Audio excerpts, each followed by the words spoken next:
Ok, số series ở subscriber ទាំងអស់គ្នានឹងជួបជាមួយខ្ញុំបានម្ដងទៀតនៅក្នុងវីដេអូថ្មីអូខេថ្ងៃនេះដែរគឺខ្ញុំមានវីដេអូមួយទៀតហើយមកចែកម្លែកទៅកាន់អ្នកទាំងអស់គ្នាដោយដែលបានឃើញចំណងជើងនិង thumbnail ហ្នឹងគឺខ្ញុំនឹងប្រាប់អ្នកទាំងអស់គ្នាអំពីរបៀបបង្កើត logo gaming ដោយខ្លួនឯងមិនថា logo gaming logo អីគេទេអ្នកទាំងអស់គ្នាចង់ធ្វើ logo អីក៏បានដែរប៉ុន្តែ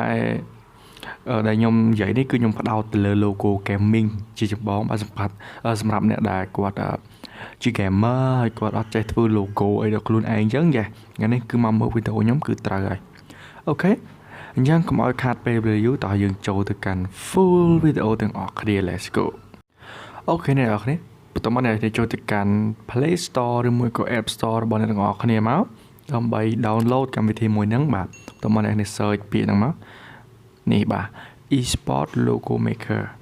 អ្នកគ្នាឲ្យវាយ search តាមពាក្យហ្នឹងមកអ្នកគ្នានឹងបានឃើញហើយណាវាយតែ e-sport អីចឹងមកគឺវា load ដល់ logo maker ហ្នឹងឲ្យអ្នកគ្នាជ្រើសរើសខាងក្រោមខ្លួនឯងហើយណាអូខេអញ្ចឹងយើងចុច search មកបន្តមកនេះគឺវានៅខាងលើគេតែម្ដងបាទអ្នកគ្នាកន្លែងមកមើល logo e-sport maker គឺនៅខាងលើគេតែម្ដងអាយ៉ា sorry នេះអាមួយនេះអូខេបន្តទៅអ្នកគ្នាធ្វើការ install វាមក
We'll be right